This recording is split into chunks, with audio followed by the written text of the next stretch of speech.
आमच्या रत्नागिरी जिल्ह्याचे अध्यक्ष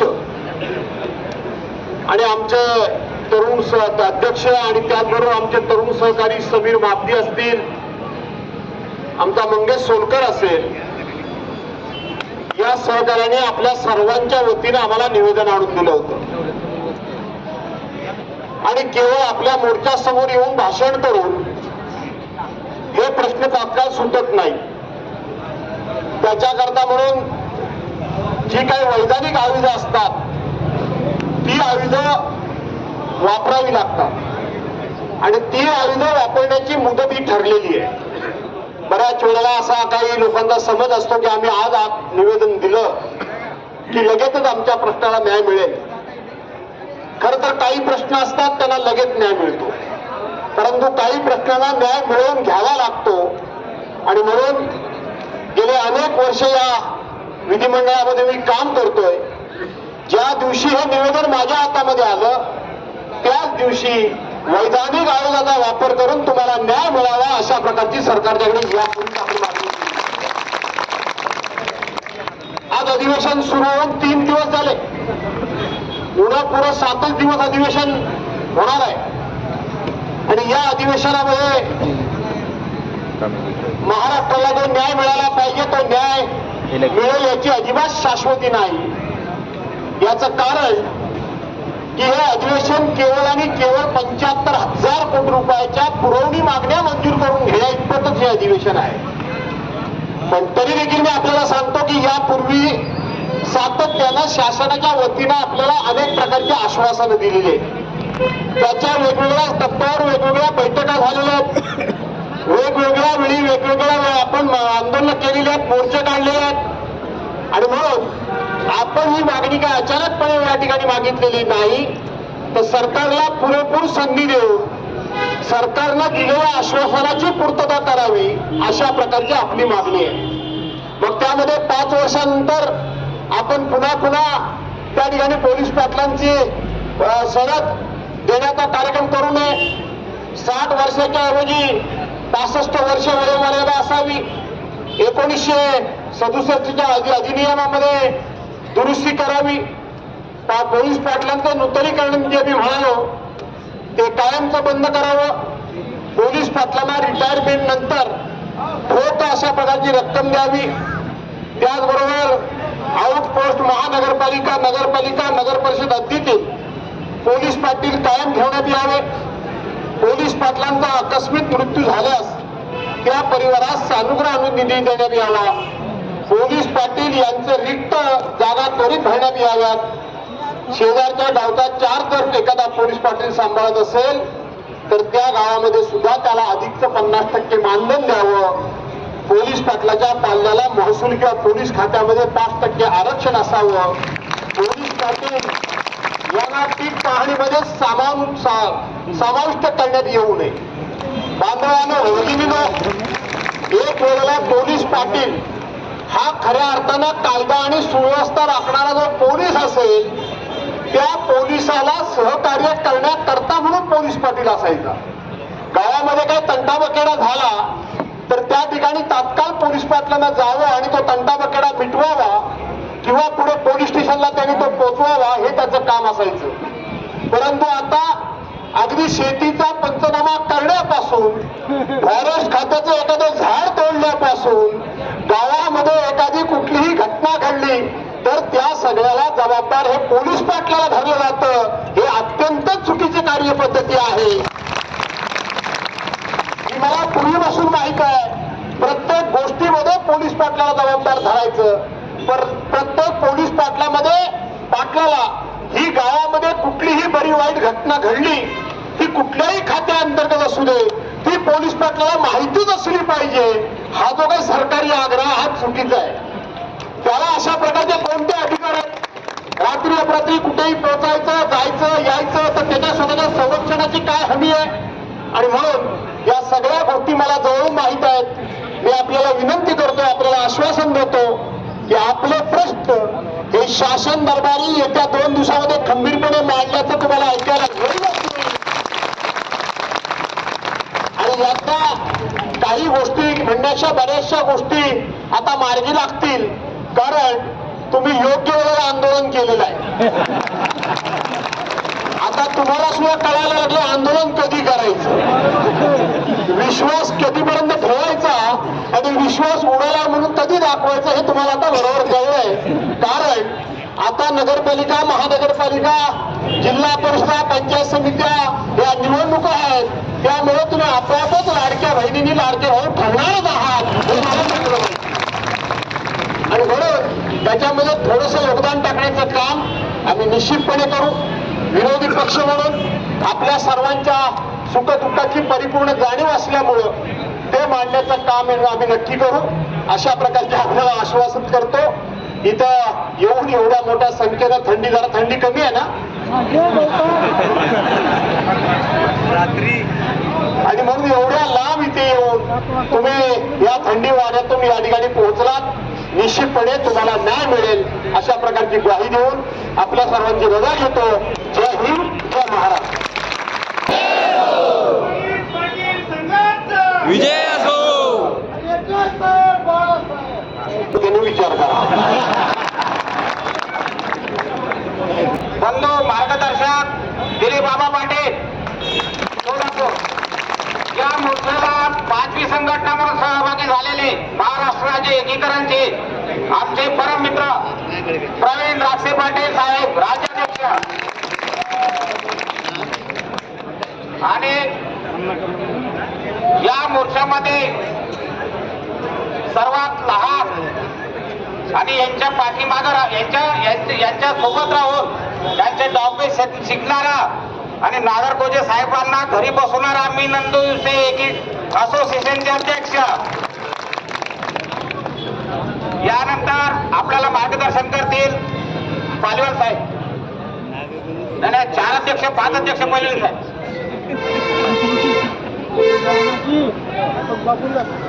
वाचून घ्या. तुम्ही सुशिक्षित आहात.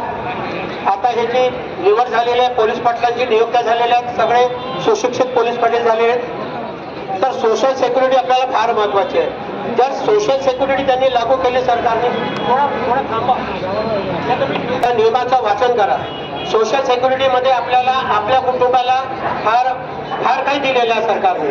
आत्ताच कायदा भारत सरकारने आणि महाराष्ट्र सरकारने लागू केलेला आहे. याच्यामध्ये जेव्हा आपल्याला 15,000 रुपये पाटलाला अधिकार पण आपण तो कायदा वाचलेला नाहीये म्हणून सगळं हे आपलं हे चाललंय उलट काम. काय उडालं? आम्ही आता 4 संघटनेने मिळून सर्वांनी हात वर करा. ये लागले आणि खरं तर मुख्यमंत्री साहेबांनी मी मागच्याच महिन्यामध्ये चाकणला साहेबांना भेटलो. मुख्यमंत्री साहेबांनी सांगितले जरा गोंधळ बंद करा. नाही त्यातील पोलीस पाटील असतील, आउटपोस्टचे पोलीस पाटील असतील, त्यांना सेवेत कायम करावं, त्यांना त्या ठिकाणाहून कमी करू नये अशी भूमिका आपण शासनाकडे मांडलेली आहे. आपल्या प्रत्येक संघटनेने वेगवेगळे माध्यम मांडले असतील, परंतु आपण अनेक जण शेजारच्या गावचा चार्ज सांभाळतो आणि चार्ज सांभाळत असताना या ठिकाणी त्याला कसला मोबदला मिळत नाही. मला वाटतं शेजारच्या गावचा चार्ज सांभाळणारा पोलीस पाटलाला 50% मानधन मिळालंच पाहिजे. अन्यथा आम्हाला कसला चार्ज मिळू नका तसा तो अधिकार प्रांताला नाही. परंतु पोलीस पाटलावर बळजबरी केली जाते, त्याच्यावर अन्याय केला जातो आणि पोलीस पाटलाला शेजारच्या गावचा बळजबरीने चार्ज दिला जातो. त्याचप्रमाणे ही पीक पाणी चालू केलेली खरं ही पीक पाणी अतिशय चुकीची आहे. ही जबाबदारी आहे तलाठ्याची, ही जबाबदारी आहे कोतालाची, ही जबाबदारी आहे सर्कलची. तर आम्हाला पोलीस पाटलांना नोटीस धरून ही पीक पाणी करावं लागते आणि मग सांगतात तुम्हाला पैसे देऊ. आम्हाला तुमच्या पैशाची गरज नाही, पण पोलीस पाटलाची ही पीक पाणी मध्ये त्याला घेऊ नये अशी भूमिका आम्ही शासनापुढे मांडलेली आहे. आणि कसल्याही परिस्थितीमध्ये आम्ही पुण्याच्या कलेक्टर साहेबांना सांगितले एकही पोलीस पाटील ही पीक पाकी करणार नाही, सगळ्यांना सस्पेंड करा. तुमच्या भिन्नत असेल तर सगळ्या पोलीस पाटलांना सस्पेंड करा. एका मिनिटामध्ये सांगितलं. पोलीस पाटील ही पीक पाहणी करणार नाही. आमच्या पुणे जिल्हा अध्यक्ष कमिटी गेली होती. तसं सर्वांनी जिल्ह्यामध्ये एकत्र व्हा, जिल्हाधिकाऱ्यांना भेटा. शासनाचे काही अधिकारी जर आपल्याला अन्याय करीत असतील, बळजबरी करीत असेल, आमच्यासारखे ही एवढी 1000, 2000, 10,000 लोक, 15,000 इथं बसले ती तुमच्या पाठीमागे उभी आहेत हे लक्षात ठेवा. आणि त्याच्यामुळं कोणालाही न घाबरता काम स्वच्छ करा, चांगलं करा आणि त्याच्या माध्यमातून आपले प्रश्न सोडवण्याचा प्रयत्न करा. आज पोलीस पाटील काय काम करतो असा बऱ्याच जणांचा प्रश्न आहे. मित्र, पोलीस पाटील गावात आग लागली पोलीस पाटील लागतो, गावात दरोडा झाला पोलीस पाटील लागतो, गावात पूर आला पोलीस पाटील लागतो. एखाद्या वेळेस अनेक घटना घडतात, दलित होते, बिबटे आला तरी पाटलाला पहिलं बोलावलं जाते. आणि मग हे सगळे सरकारी बिबटे काय करतात? पोलीस पाटलाला जर सगळ्याच गोष्टी असे 50 आपल्याकडे यादी आहे 50 कामांची, 24 आवर काम करणारा एकमेव गावात असेल तर तो पोलीस पाटील आहे. आणि मग एवढं काम करून सुद्धा ही चंडाल चौकडी जेव्हा पाटावर चौकावर बसते ना पारावर, त्याला पाटील 15,000 घेतो. याला तर कामच नाही. तर मला वाटतं त्यांनी यादी दाखवा. गावात खून झाल्यावर तुला बोलवणार नाही, पाटलाला बोलवतील, त्याला विचारतील पाटील काय झालं, कसं झालं, आणि तुम्ही काय करत होते सरकारी अधिकारी विचारतील. पण त्या पारावरच्या लोकांना अधिकार नाही तो. आता काही ठिकाणी ग्रामसभेमध्ये पोलीस पाटलावर ठराव घेतला जातो. मित्र, कुठेही ग्रामसभेला अधिकार नाही पोलीस पाटलाच्या विरुद्ध ठराव घेण्याचा. पोलीस पाटलाला ठराव घेऊन जर एखादा सस्पेंड करण्याचा प्रयत्न करत असेल, आमच्या इकडे भागलवाडी इंदापूरमध्ये आम्ही कोर्टात गेलो, कोर्टाने सांगितलं असा कोणताही अधिकार ग्रामसभेला नाही. आणि जर हा ग्रामसभेला अधिकार असता तर प्रांतांनी पाटलाची नेमणूकच केली नसती. म्हणून हा अधिकार कोणता अधिकाऱ्यांना आहे. तर काही गोष्टी आपल्या लक्षात असल्या पाहिजेत. आपण त्या गोष्टी लक्षात घेत नाही आणि मग त्या बऱ्याच वेळा आपला अन्याय होतो आणि अन्याय सहन करण्याची आपल्याला सवय लागलेली असते. आपण कुणावर अन्याय करू नका, पण अन्याय सहन करू नका तरच तुम्ही पाटील आहात. पण अन्याय झाला तरी गप बसायचं, कारण माझी नोकरी जाईल, मला 15,000 रुपये बुडतील, अजिबात घाबरू नका. एका पोलीस पाटलाला सस्पेंड करण्याची ताकद कुणामध्ये नाही, लक्षात घ्या. एका पोलीस पाटील सस्पेंड होणार नाही. 2 महिने होईल, 4 महिने होईल, त्या पाटलाला पुन्हा कामावर घ्यावंच लागतं. आणि त्यासाठी आपण 9 दिवसाची मुदत सस्पेंड दिलेली आहे. एखादा पोलीस पाटील सस्पेंड झाला 9 दिवसामध्ये त्याला पुन्हा घ्या, आणि नाही घेतलं आपण कोर्टात गेलो तर त्या अधिकाऱ्यावर कारवाई होऊ शकते. म्हणून 9 दिवसामध्ये त्या पोलीस पाटलाला त्या ठिकाणी त्याच्या कामावर रुजू केलं पाहिजे. आपल्या अनेक गोष्टी आपल्या खरं तर आम्ही 24 आवर पोलीस पाटलासाठी काम करतो, 24 तास. अनेक वर्ष आम्ही जी पदाधिकारी इथं बसलेलो आहे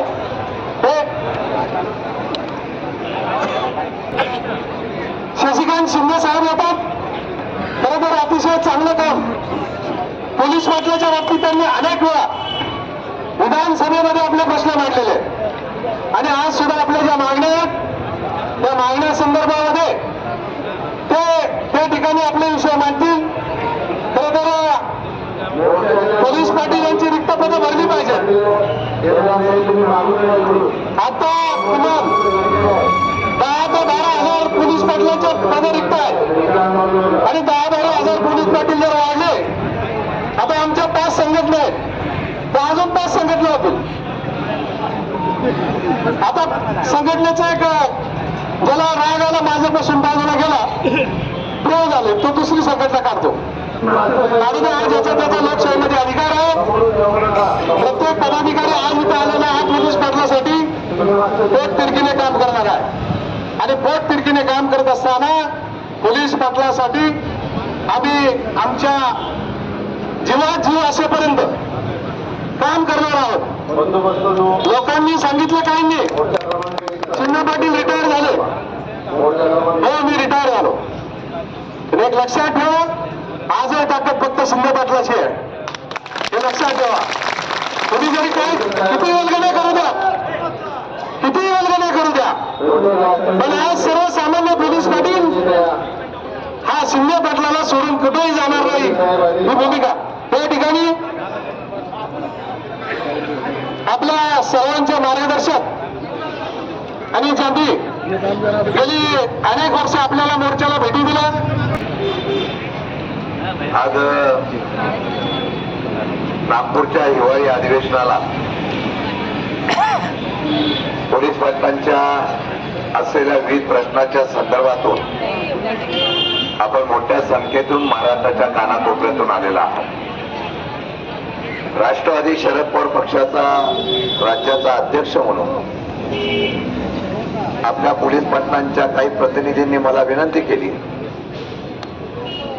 की आमच्या या प्रश्नाच्या संदर्भातून आमच्या मोर्चाला आपण सामोरं जावं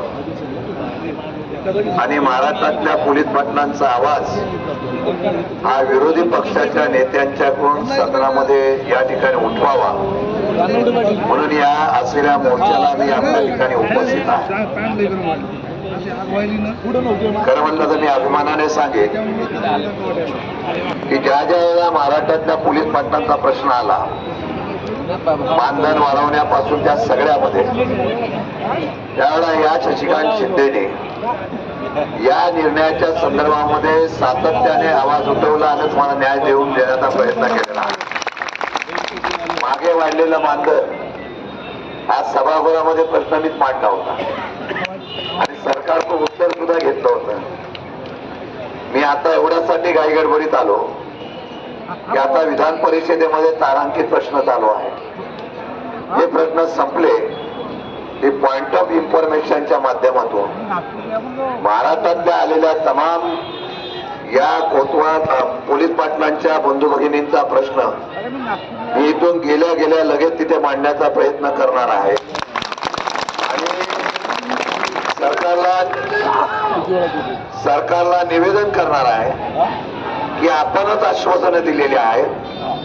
तुम्ही दिलेल्या आश्वासनाची पूर्ततेचा तुम्हाला विसर पडलेला असल्यामुळे नागपूरच्या हिवाळी अधिवेशनामध्ये परत पोलीस पाटलांना यावं लागलेलं आहे. खरं म्हटलं तर महाराष्ट्रामध्ये पाटील म्हटल्यानंतर एक वेगळा अदब असतो आणि पोलीस पाटील म्हटल्यानंतर त्याला वेगळा अदब असतो आणि पोलीस पाटलांनी मनात घेतलं तर गावाचा असलेली कायदा सुव्यवस्था सुद्धा अबाधित राहते. काही घटना घडल्या तर पोलीस पाटील जबाबदार असतो. म्हणून महाराष्ट्र शांत असावा लागेल तर पोलीस पाटलांना न्याय द्यावा अशा प्रकारची मागणी आपल्या वतीने सरकारकडे करणार आहोत. शेवटी अनेक वर्षापासून आपण काम करतोय. 7 वर्षाची मर्यादा जसा शासकीय कर्मचाऱ्यांना आहे तशी आपल्याला असावी. त्यानंतर रिटायरमेंट झाल्यानंतर ठोस अशा प्रकारची रक्कम मिळावी. पोलीस पाटलांचं नूतनीकरण कायम आपलं होत असतं. माझ्या माहितीप्रमाणे जोपर्यंत तो नोकरीमध्ये आहे तोपर्यंत त्याचं परत नूतनीकरण होऊ नये अशा प्रकारची मागणी. कारण तुम्ही त्याला नोकरी आणि जबाबदारी दिल्यानंतर परत त्याचं नूतनीकरण कशासाठी करावं लागतं या संदर्भामध्ये निश्चित विषय घेऊ. पोलीस पाटील ऍक्ट 1967 अधिनियम दुरुस्ती करण्याबाबत त्याप्रमाणे महानगरपालिका, नगरपालिका, नगर परिषद हद्दीमध्ये पोलीस पाटील कायम ठेवणे, आकस्मिक मृत्यू झाल्यास परिवार सानुग्रह अनुदान देणे, त्याबरोबर पोलीस पाटलांच्या रिक्त जागा भराव्या, त्याबरोबर वेगवेगळ्या प्रकारचं चार्ज घेत असेल तर 50% मिळावे, अशा वेगवेगळ्या प्रकारच्या मागण्या आपल्या आहेत. मी माझ्या सातारा जिल्ह्यातल्या आणि महाराष्ट्रातली जबाबदारी माझ्यावर आहे पक्षाची. आणि महाराष्ट्रातल्या आलेल्या सर्वांना मी वाई देतो. मी नुसता भेटायला आलेलो नाही, मी सुद्धा एक कामगार चळवळीचा नेता आहे. त्यामुळे मी आपल्याला खात्री देतो, कदाचित तुम्ही लाईव्हवर पण पाहाल, इथून गेल्यानंतर पोलीस पाटलाचा विषय आज सभागृहामध्ये मांडू, सभागृहामधून त्यांना बैठक लावण्याच्या संदर्भात सूचना करू हा विश्वास देण्यासाठी आलेलो आहे. आणि जर झालं नाही तर परत एकदा मला बोलवा, मग कामगार नेता तुम्हाला दिशा दाखवेल पुढचे आंदोलन काय करायचे. कारण ही वेळ येऊ नये अशीच माझी या ठिकाणी सरकारला सूचना आहे. कारण एकीच्या बळावर इतिहास घडत असतो, एकीच्या जोरावर आपण इतिहास घडवतो. आज महाराष्ट्रातल्या कानाकोपऱ्यातले पोलीस पाटील एकीच्या जोरावर आलेले आहेत. 100% इतिहास घडवतील. त्यासाठी आमचं सहकार्य तुम्हाला लाभेल हीच या ठिकाणी तुम्हाला ग्वाही देतो आणि रजा घेतो. जय हिंद, जय महाराष्ट्र. धन्यवाद.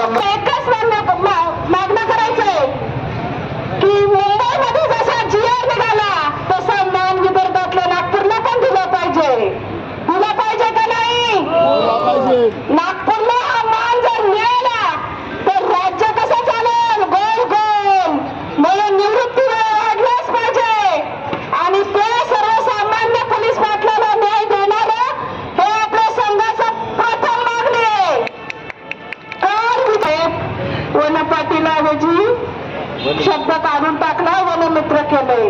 हा विषय हा 1000% झालेला आहे. त्याची गोवी त्यांच्या समोर असलेले साक्षीदार राज्याचे खजिनदार निळकंठ थोरात होते. जर एवढ्या पद्धतीने जर आपली संघटना काम करते तर ह्या आपल्या ज्या मागण्या ह्या निश्चितच पूर्ण होणार आहे. या तमाम महिला भगिनींचा मी आभार मानतो. त्या राज्यातल्या प्रत्येक पोलीस पाटलासाठी 2 दिवसापासून दौरा करते. आज इथं हा सगळा संसार सोडून इथं आल्यात. शासनाने आपली मागणी मान्य केली. 15,000 मानधन केलं. शासनाने 15,000 200 रुपयाची कपात ठेवली आहे. ती सर्व सरकारी महिलांना 200 रुपयाची कपात नाही, तशी महिला पोलीस पाटलांना 200 रुपयाची कपात, याच्याबद्दलही संघाची मागणी झालेली आहे. ते 200 रुपये कपात होणार नाही. मला सर्व पोलीस पाटलांचे मनपूर्वक आभार मानते की आपला आवाज हा असं आहे की तो अधोरेखित करणार आहे. उगाच वाया वाया आया गया, नेट पॅक गया, मेसेज गया अशी करणारी आपली संघटना आहे का? त्याच्यामुळे विश्वास आणि नेतृत्व हे सिद्ध करावं लागत नाही, ते आपल्या रक्तातच पाहिजे. जर दिवस रात्र या व्यासपीठावरील सर्व बंधवर प्रत्येक पोलीस पाटलाच्या सुखदुःखात जातात, प्रत्येक पोलीस पाटलासाठी तळमळीने काम करतात, तर आपल्या सर्वांसाठी हे सर्व आधारवडाचा वटवृक्ष तयार झालाय. आणि खरं सांगायचं का, जर ह्या 5 जणांमध्ये माणुसकी असेल, जर प्रत्येक पोलीस पाटलाची तळमळ नसेल तर ते इथं आलंच नसते. एक लाईन जात बसले असते.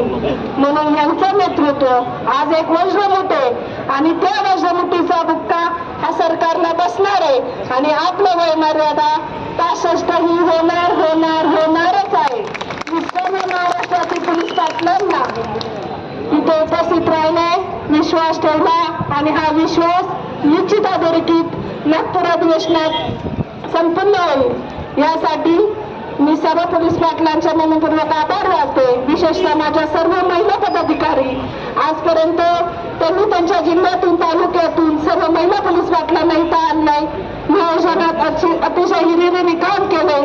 त्या सर्व महिला भगिनींचं मी खांद्याला खांदा लावून या आंदोलन यशस्वी करण्यात खूप मोठा पुणे चाकणा इंदापूरची जहागिरी दिली बाळासाहेब.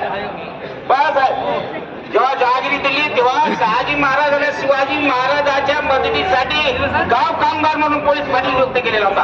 आपण 1630 मधले आणि 1977 नियम अधिनियम आपला काय करणार. आपण जेव्हा इथे आलो तेव्हा आपण स्वराज्याची लढाई लढणारे पोलीस पाटील होते, सोबत लढणारे पोलीस पाटील होते, स्वातंत्र्य